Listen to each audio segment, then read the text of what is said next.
Hey besties, how are you all? I hope you all are doing great at your place.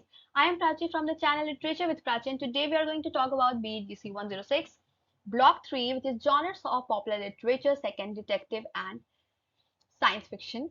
और इसका हम लोग unit first और second देखने वाले हैं। ब्लॉक 4 मैंने लास्ट वाले सेशन में भी बता दिया था जब हम लोग ब्लॉक 2 डिस्कस कर रहे थे कि ब्लॉक 4 की वीडियो नहीं आ पाएगी, बट वो उतना इंपॉर्टेंट भी नहीं है क्योंकि इसके क्वेश्चन बहुत कम आते हैं। और जो क्वेश्चन एक्सपेक्टेड क्वेश्चन है वो मैं टेलीग्राम चैनल पे उसके पीडीएफ डाल दूंगी। 4 से 5 क्वेश्चन है, बस वो आपको देख लेना है। So now let's just talk about the topic of this unit. So in this unit we have total 6 topics and today we are going to discuss all of these along with unit 2. देखो मैं एक चीज कहना चाहूंगी कि ज्यादा tension मत लेना, टॉपिक्स बहुत इंटरेस्टिंग है। आप एक बार पढ़ना स्टार्ट करोगे आपको सब कुछ बहुत इजी लगने लगेगा। ये बस देखने के लिए बहुत ज्यादा कंटेंट है, टॉपिक्स बहुत इजी हैं एंड ब्लॉक 3 तक आपका बहुत अच्छे से प्रिपरेशन होना चाहिए। बाकी ब्लॉक 4 के जो भी एक्सपेक्टेड क्वेश्चन है जैसे मैंने पहले भी बताया कि वो दिए हुए हैं और मुझे पता है आप लोग बहुत अच्छा परफॉर्म करने वाले हो अपने एग्जाम्स में। चलो ठीक है, फिर आगे बढ़ते हैं। सो हमारा सबसे पहला टॉपिक है डिटेक्टिव फिक्शन। तो अब इसका डेफिनेशन पे देखते हैं। तो ये एक ऐसा जॉनर है जहाँ पे डिटेक्टिव अमेचर भी हो सकता है और प्रोफेशनल भी हो सकता है। वो एक क्राइम सॉल्व करता है, usually involves a mystery of an a murder. तो या तो उसमें एक मिस्ट्री होती है या तो मर्डर होती है। मेन कैरेक्टरिस्टिक्स, तो इसके मेन कैरेक्टरिस्टिक्स क्या होते हैं? क्राइम क्या है? एक मिस्टीरियस चीज होती है and not obvious at first. मतलब क्राइम बहुत मिस्टीरियस वे में होती है डिटेक्टिव फिक्शन में, ऑफ कोर्स। और उसके एट फर्स्ट आपको कुछ समझ नहीं आएगा और इसलिए तो मुझे ये बहुत इंटरेस्टिंग लगती है ये वाली genre. The reader is kept गेसिंग विथ मिसलीडिंग क्लूज। मतलब जो रीडर है वो भी गेस कर रहे होते हैं मेन जो हमारा डिटेक्टिव होता है उसके साथ साथ में। और detective solves the crime using logic and not magic. यहाँ पे मैजिक नहीं बल्कि लॉजिक चलता है। Readers also engage and try to figure it out before the end. और रीडर्स भी यहाँ पे रहते हैं उसके साथ साथ डिटेक्टिव के साथ, जैसे मैंने बताया वो भी फिगर आउट करने का ट्राई करते हैं लास्ट लास्ट तक, जब तक डिटेक्टिव ढूंढ ना ले उस क्रिमिनल को, उस कल्प्रिट को, और या फिर उस मिस्ट्री का सॉल्यूशन ना निकाले। तो हिस्ट्री देखते हैं। फर्स्ट डिटेक्टिव स्टोरी आई थी the murders in the Rue Morgue by Edgar Allan Poe. बहुत ही ये फेमस राइटर है actually. Poe created the first fictional detective, Auguste Dupin, later became very popular with Sherlock Holmes by Sir Arthur Conan Doyle. ये बहुत ही ज्यादा famous character है, आपको पता होगा। जिसे भी डिटेक्टिव फिक्शन पता है ना, पसंद है ना, उसे शेरलॉक होम्स के बारे में तो जरूर पता होगा, ये तो मैं कंफर्म हूँ। इंपॉर्टेंट फीचर्स, अब इसके इंपॉर्टेंट फीचर्स देखते हैं। तो पहला है कि crime must be important and interesting for readers. की क्राइम क्या होना चाहिए? इंपॉर्टेंट होना चाहिए, इंटरेस्टिंग होना चाहिए, एंगेजिंग होना चाहिए कि रीडर्स को भी लगे अरे ये हुआ कैसे, इसके पीछे कौन हो सकता है। The detective must be memorable, intelligent and clever. तो डिटेक्टिव को क्या होना चाहिए? मेमोरेबल होना चाहिए, इंटेलिजेंट होना चाहिए और क्लेवर होना चाहिए। अगर ये तीनों चीजें होगी नहीं तो डिटेक्टिव कैसे बन पाएगा। अपोनेंट, अपोनेंट क्या होता है? क्रिमिनल होता है, कल्प्रिट होता है। Must also be clever. Criminal को भी क्लेवर होने की जरूरत है, नहीं तो फिर उसने क्राइम किया और तुरंत पकड़ा गया तो फिर मिस्ट्री कैसे हार्ड बनेगी, है ना। All suspects are introduced so readers can also guess who did it. तो जितने भी सस्पेक्ट्स होते हैं उन्हें इंट्रोड्यूस कराया जाता है कि रीडर्स भी यहाँ पे गेस कर सके कहीं ये पर्सन तो कल्प्रिट नहीं है। All clues must be shown to the reader. सारे क्लूज जो है वो रीडर्स को दिखाए जाते हैं ताकि वो भी साथ में जो केस है उसे सॉल्व करें। The solution must make logical sense. Solution का एक लॉजिकल सेंस होना चाहिए और ये लक या मैजिक पे बेस्ड नहीं होना चाहिए या कोइंसिडेंस पे बेस्ड नहीं होना चाहिए। Agatha Christie, queen of crime. Agatha Christie मुझे बहुत, इनकी राइटिंग मुझे बहुत पसंद है। तो इनका बर्थ है 15 सितंबर 1890 में। ये एक शाय चाइल्ड की तरह थी and led to love her for writing. Created famous detectives like Hercule Poirot and Miss Marple. Hercule Poirot को हम लोग यहाँ देखने वाले हैं, इनकी जो स्टोरी हम अभी पढ़ेंगे उसमें बहुत ही ज्यादा इंटरेस्टिंग स्टोरी है। रोट 80 डिटेक्टिव नॉवेल्स, इन्होंने 80 डिटेक्टिव नॉवेल्स और 19 प्लेस लिखे हैं। The Mousetrap is most famous और many of her works adapted into movies. बहुत सारे इनके वर्क क्या है, मूवीज इस पे बने हैं। फिर इनका 1976 में at the age of 85 death हो जाता है। आगे बढ़ते हैं। तो अब हम लोग समरी देखेंगे मर्डर ऑफ रॉजर एक्रोइड की। तो पहले कैरेक्टर्स देख लेते हैं, क्योंकि बिना कैरेक्टर्स का कैरेक्टर्स का हमें समझ आने वाला नहीं है। डॉक्टर जेम्स शेफर्ड, तो ये विलेज के डॉक्टर होते हैं and narrator of the story. Ursula Bourne, ये एक मेड होती है रॉजर एक्रोइड के हाउस की, जो who has secrets of her, उसका खुद का एक सीक्रेट होता है। कैरोलाइन सेफर्ड, तो डॉक्टर सेफर्ड क्लेवर की नोजी सिस्टर, यानी कि हर बात में घुसने वाली, हु हु लव्स गॉसिप, जिसे बातें करना, चुगली करना बहुत पसंद है। Mrs Ferrars, a wealthy widow who is suspected of murdering her husband, मतलब उस पे उसे सस्पेक्ट में रखा गया है कि हो सकता है इसने अपने हस्बैंड की मर्डर करी है। Ralph Patton, Roger Ackroyd's stepson, who disappears after Ackroyd is murdered. अब ये भी एक यहाँ पे सस्पेक्ट बन गया। हरकल पैरेट, ये है हमारे famous Belgian detective who is retired and living near by, मतलब उन्होंने अपना काम अभी छोड़ा हुआ है और अभी वो अपने विलेज में रह रहे हैं, और उस टाइम पे उन्हें केस मिल गया। मतलब एक वो शांति से रहने आए थे, बट उनकी लाइफ थोड़ी सी बोरिंग हो गई थी, तो यहाँ पे थोड़ा सा उन्हें एंटरटेनमेंट हो गया उनका भी एज अ डिटेक्टिव काम करके, क्योंकि डिटेक्टिव लोग अपने काम को बहुत पसंद करते हैं, है ना। आगे प्लॉट ओवरव्यू, तो स्टोरी जो है यहाँ पे is set in the small English village of King's Abbot, याद रखना इसे। First, Mrs Ferrars dies under suspicious circumstances, Mrs Ferrars जो है वो सस्पिशियस सर्कमस्टांसेस में मारी जाती है एंड मर जाती है, मतलब the village gossips that she had poisoned her husband and year before husband a year before. Excuse me. Then Roger Ackroyd, a rich and well-liked businessman, is found stabbed to death in his study after dinner. Ralph Patton जो है इसके stepson होता है and main here होता है, disappear हो जाता है, मतलब गायब हो जाता है मर्डर के बाद से, वो उसे कल्प्रिट बनाता है यहाँ पे। कैरोलाइन जो है डॉक्टर सेफर्ड की बहन होती है, वो बहुत ही क्यूरियस होती है केस के बारे में। हरक्यूल पायरेट कौन है, तो हु हैज रिसेंटली रिटायर्ड, अब वो रिटायर हो चुका है and lives next door to doctor Sheppard, agrees to investigate. Dear Dr. Safford assists him by sharing all the details of the case and village gossips. तो यहाँ पे assist जो है कौन कर रहा है, इन्हें शेफर्ड करते हैं, कौन, हरक्यूल पायरेट को, ये केस सॉल्व करने में, मर्डर ऑफ रॉजर एक्रोइड के केस को सॉल्व करने में। अब मेजर प्लॉट पॉइंट्स देखते हैं। तो रॉजर एक्रोइड जो है डॉक्टर सेफर्ड को बताता है कि किसी ने ब्लैकमेल किया है मिसेस फरार्स को। मिसेस फरार जो है एक लेटर लिखती है रॉजर एक्रोइड को उसके डेथ के पहले, जो रिवेल करता है that the name of the blackmailer. अब रैल्फ पैटॉन जो है उर्सुला बॉर्न ने दोनों ही साथ में काम करते हैं as a maid in Ackroyd's house, were secretly married, ये दोनों सीक्रेटली मैरिड होते हैं। Suspicion falls on Ralph Paton because, क्यों, बिकॉज ऑफ सडन डिसअपियरेंस, क्योंकि रैल्फ जो है अचानक से गायब हो चुका है। पायरेट जो है वो इन्वेस्टिगेट करता है केयरफुली, हर चीज को देखता है ध्यान से, सुनता है सबकी स्टोरीज, जो अपनी अपनी स्टोरीज बता रहे होते हैं। अपने चाइना टाउन मूवी देखी है, वो भी कुछ इसी टाइप की है, और उसमें जो कल्प्रिट होते हैं ना, वो मतलब अनएक्सपेक्टेड होते हैं, बिल्कुल सेम इस स्टोरी में भी, ये वाली मेरी फेवरेट है। इसमें क्या होता है, इसमें भी जो कल्प्रिट है ना, वो हमेशा आपके सामने होता है, बट आपको पता नहीं चलता। आई थिंक मैं इसमें पहले बता दिया, बट अगर आप स्टोरी पढ़ोगे तो आपको बिल्कुल लास्ट में पता चलेगा, वो भी खुद वो कल्प्रिट बताएगा। बिग ट्विस्ट एंड एंडिंग, तो true blackmailer was none other than the doctor Sheppard himself. देखो ये अभी ही रिवेल हो गया। Mrs Ferrars was being blackmailed by Sheppard after she confessed to him that she had poisoned her husband. Oh my God.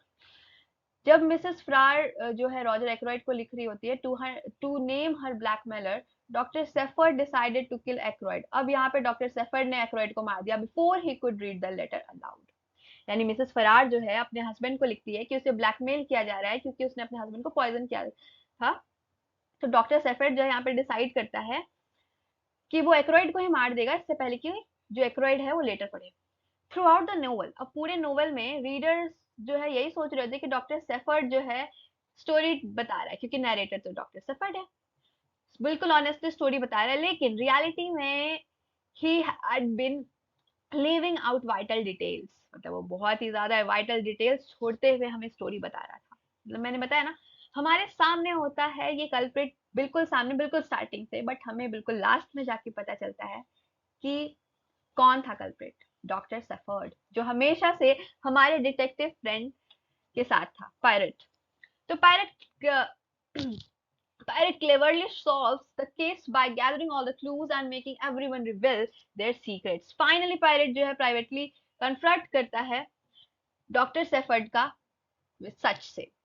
Pirate जो है shepherd को एक चॉइस देता है कि या तो पब्लिक ट्रायल फेस करो, या तो अपने सिस्टर कैरोलाइन की लाइफ को रुइन करो, उसे रुइन कर दो, and take his own life to spare her, मतलब खुद की जान ले लो या तो पब्लिक ट्रायल में को फेस करो।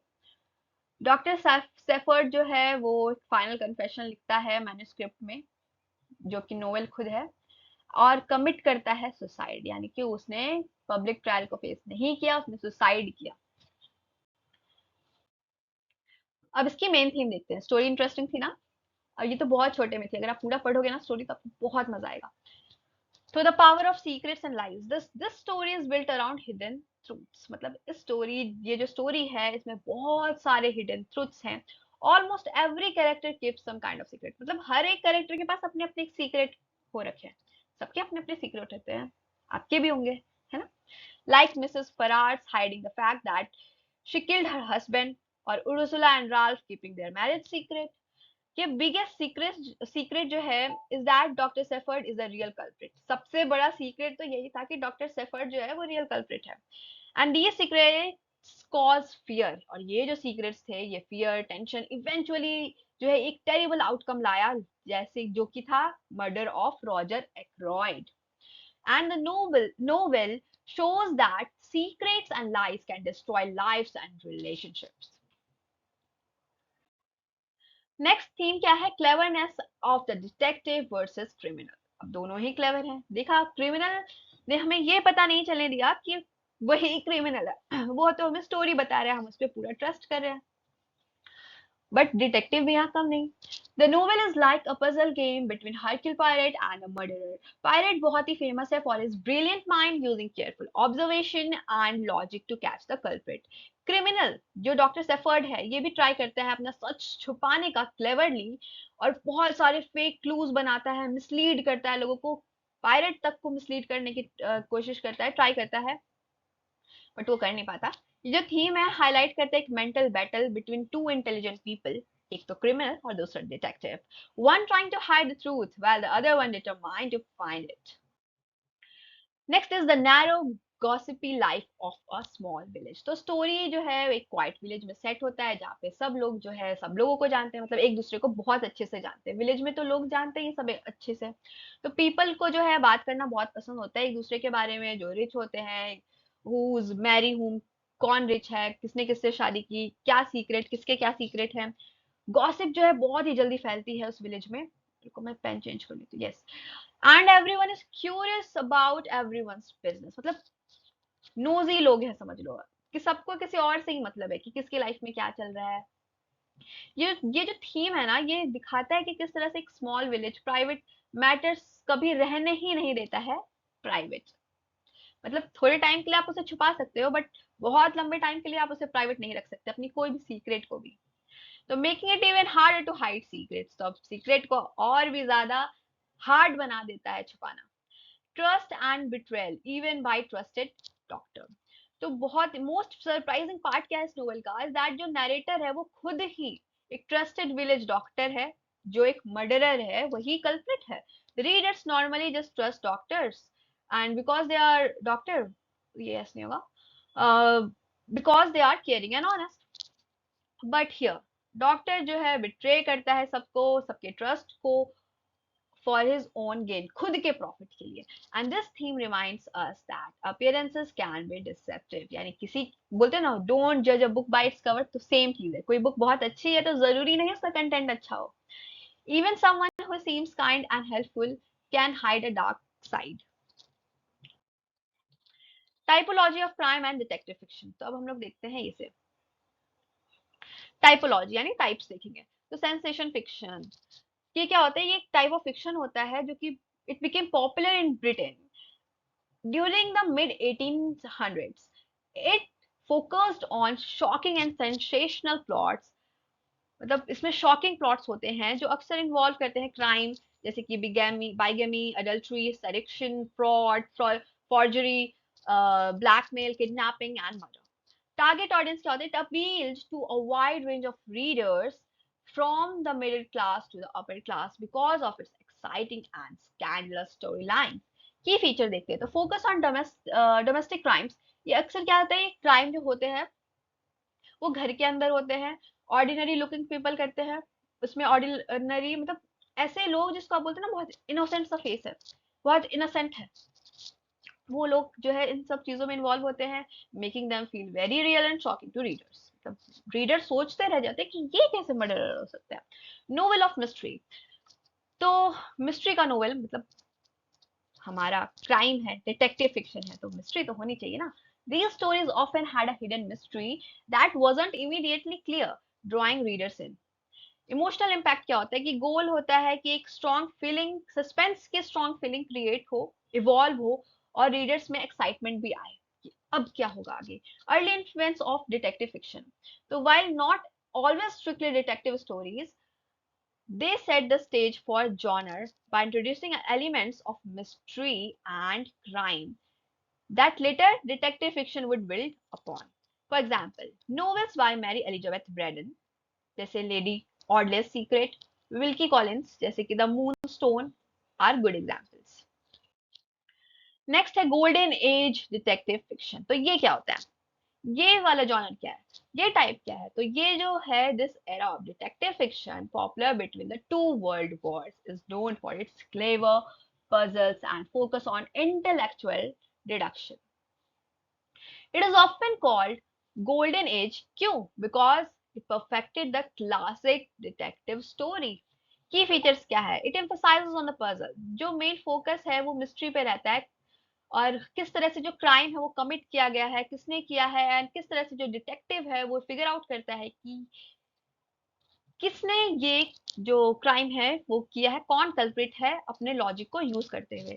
Next is intellectual challenge for the readers. तो रीडर्स जो है वो एनकरेज करते हैं, encourage to try and solve the puzzle alongside the detective, यानी डिटेक्टिव के साथ साथ जो रीडर है वो पजल सॉल्व करते हैं। I need water.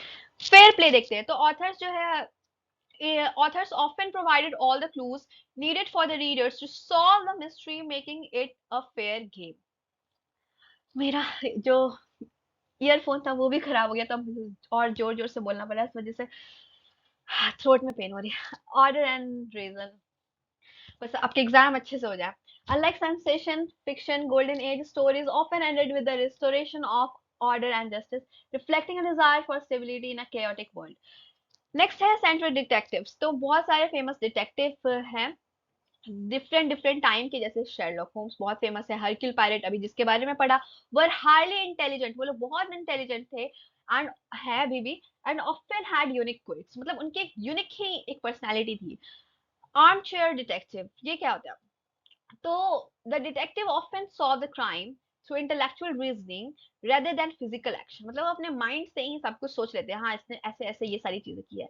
Relying on observation and deduction, मतलब वो चीजों को ज्यादा ऑब्जर्व करते हैं, ऑब्जर्व तो सारे डिटेक्टिव करते हैं बट वो स्टार्टिंग से ही हर एक चीज को बहुत ही डिटेल में देखते हैं। Contrast with other genres, contrast with other genres, तो it was distinct from sensation fiction which was more about shock and hard-boiled novels which were more gritty and realistic. For example, Arthur Conan Doyle's Sherlock Holmes stories and Agatha Christie's novels featuring Hercule Poirot and Miss Marple are prime examples. Next है hard boiled novels. तो ये क्या होता है, ये जो genre है ये post world war first era में इमर्ज हुआ था, and particularly in America as a greater more realistic, ये और भी ज्यादा रियलिस्टिक था, often cynical response to the golden age's intellectual puzzles. मतलब एक तरह से ये रिस्पॉन्स था गोल्डन एज के इंटेलेक्चुअल पजल, वो जो हम लोग ने पिछले स्लाइड्स में पढ़ा वो। की features realistic and often violent, तो ये जो स्टोरीज है रिफ्लेक्ट करती है डार्कर साइड सोसाइटी की, with more explicit violence and moral ambiguity. Next is focus on private eye, यानी कि जो protagonist होते हैं वो अक्सर private detectives रखते हैं who operated outside the official police system, working in a morally corrupt world. Next is tough cynical heroes, तो detectives जैसे Chandler's Philip Marlowe were often weary and jaded but still held on to their own strong moral code. Muckraker and Racket Buster, ये जो detectives होते हैं ये crime solve नहीं करते. They often expose corruption and fought for justice in a society जो कि उन्हें that seem to be failing. Next is emphasizes action and atmosphere. तो unlike golden age stories, ये जो है फोकस करता है, जो कि फोकस करता था intellectual puzzles, hard boiled novels, prioritise action, dialogue and a vivid portrayal of urban life. यानी golden age stories intellectual puzzles पे करती थी, हार्ड बॉइल्ड नॉवेल्स जो है प्रायोराइज्ड एक्शन पे करती है, डायलॉग पे करती है, और विविड पोर्ट्रेयल पे करती है अर्बन लाइफ के. सोशल कमेंट्री, तो ये जो है अक्सर कमेंट करते हैं सोशल इश्यूज पे जैसे class division, political corruption and the struggles of ordinary people in a rapidly changing industrial society.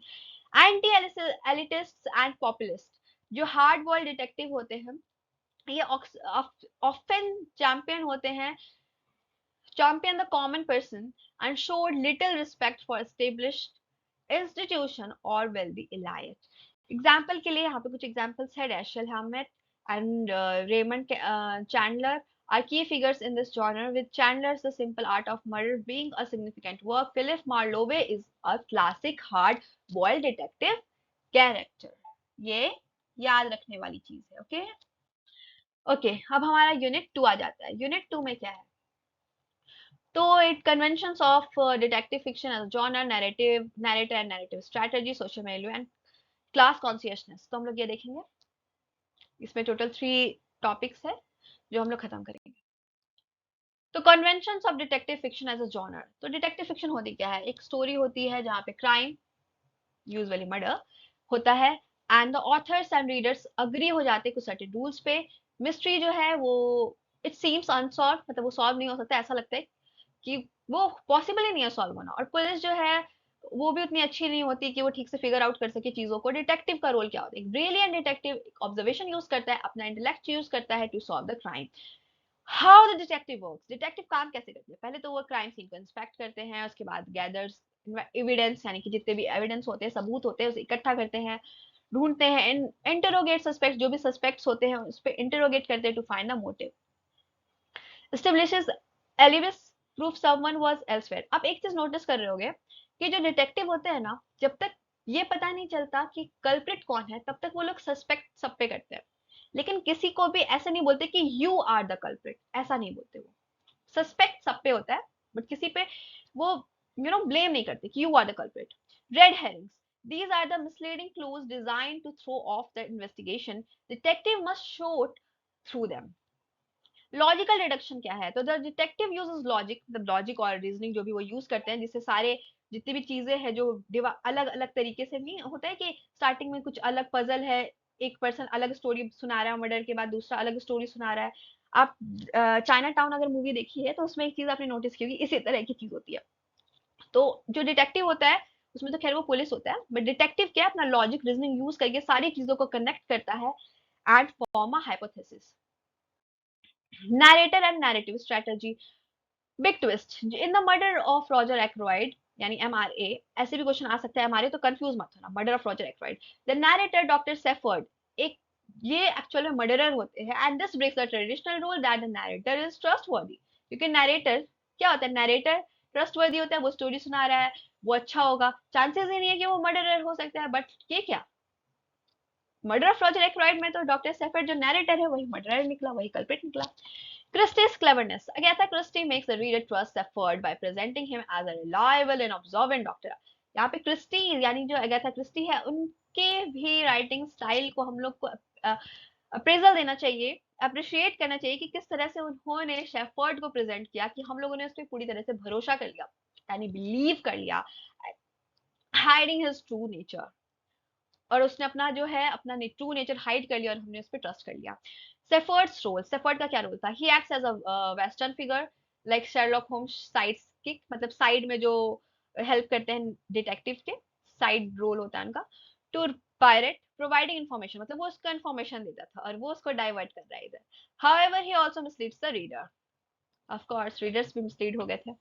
How Sheppard hides the truth.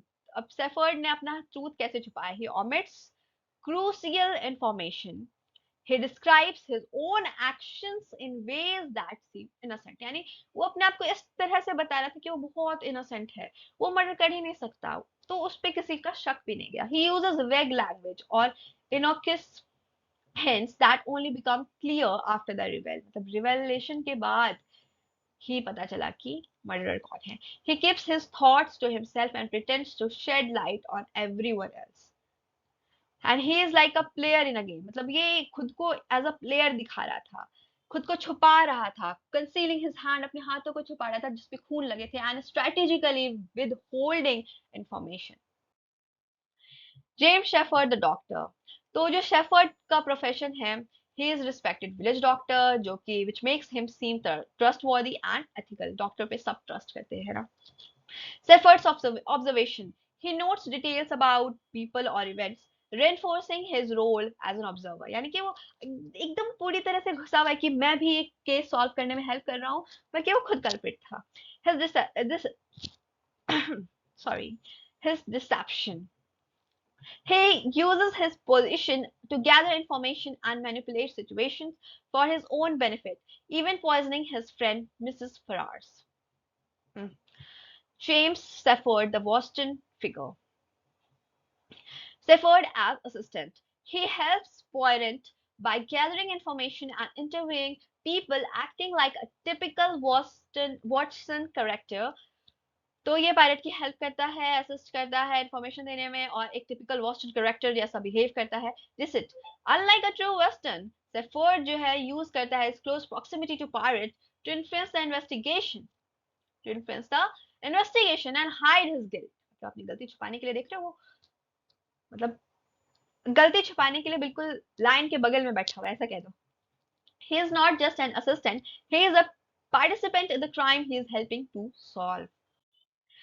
Hercule Poirot, the detective. अब हम लोग डिटेक्टिव को देखते हैं. तो पायरेट का इंट्रोडक्शन देखते पहले. He is a retired Belgian detective living in King's Abbot, known for his unique methods. मतलब बहुत ही यूनिक मेथड से ये केस सॉल्व करता है. पायरेट का कैरेक्टर क्या है. He is seen as an outsider. उसको एज एन आउटसाइडर दिखाया गया, एसेंट्रिक दिखाया गया, and sometimes underestimated because of his egg headedness and foreignness. Poirot's method.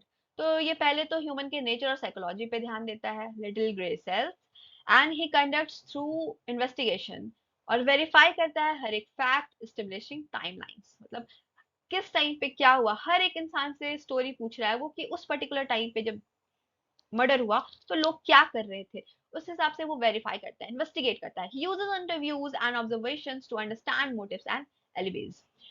Interview वगैरह करता है, ऑब्जर्व करता है लोगों को समझने के लिए, उनका मोटिव समझने के लिए.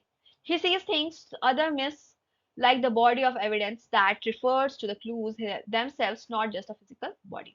Pirates unbiased. So he is presented as impartial.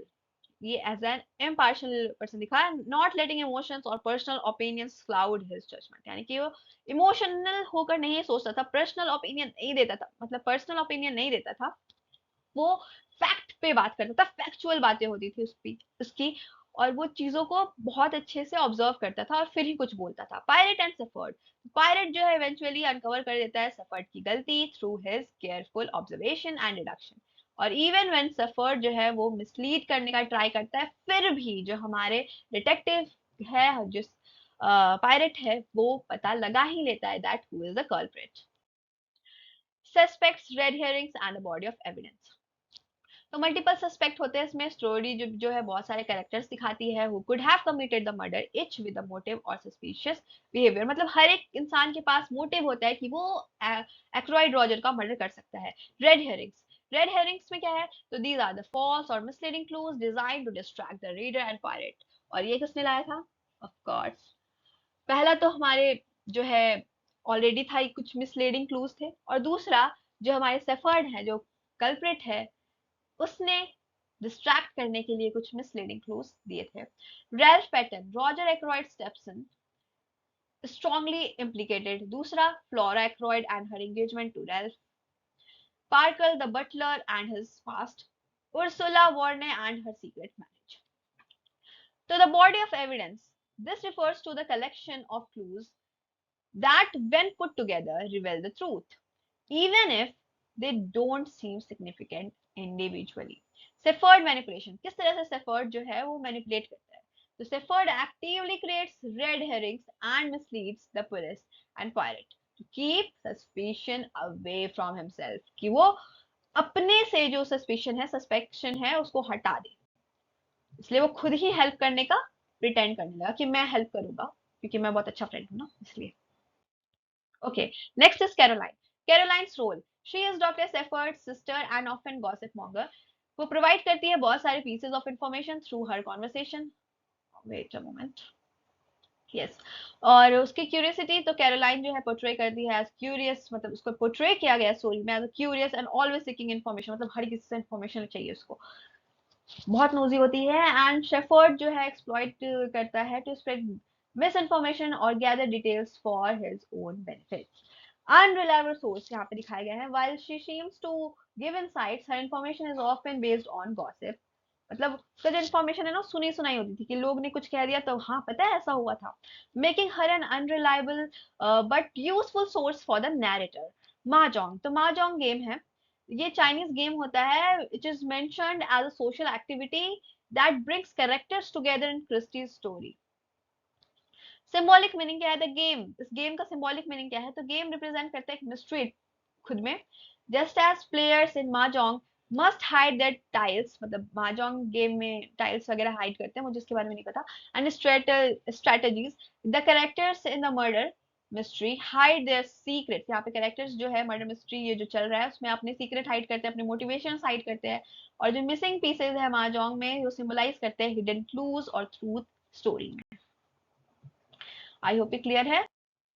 Social milieu and social consciousness. तो किलर का क्लास क्या होना चाहिए? डिटेक्टिव फिक्शन में जो मर्डरर है वो हमेशा सेम सोशल क्लास से होता है विक्टिम के, यानी जिसे मारा गया है और जिसने मारा है, उन दोनों का सोशल क्लास सेम होता है most of the time. Ackroyd's wealth. तो रॉजर एक्लॉयड जो है is new money from industry disturbing the traditional old money social order, यानी कि वो नए नया था.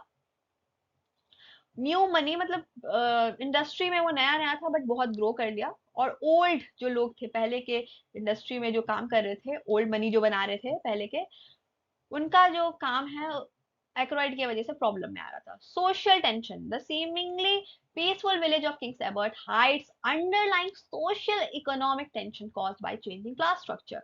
वेल्थ एज कंट्रोल यहाँ पे दिखाया गया. तो एक्रोइड जो है इसका वेल्थ यूज करता है and will to control others, मतलब वो चाहते हैं कि अपने वेल्थ से वो दूसरे को कंट्रोल करे. Particularly opposing his steps and drops marriage to a lower class maid Ursula due to class consciousness.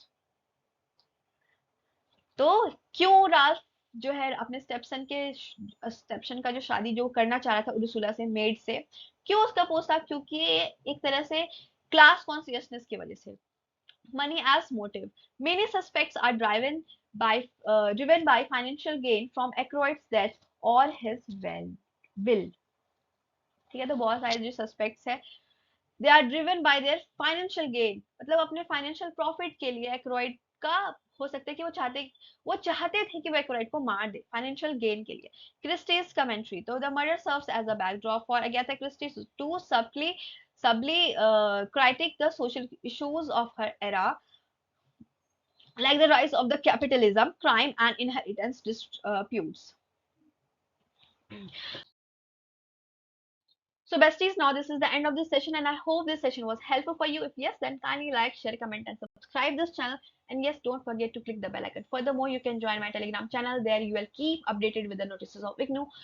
Now we will meet in the next session. Until then, take care, goodbye and all the best for exams.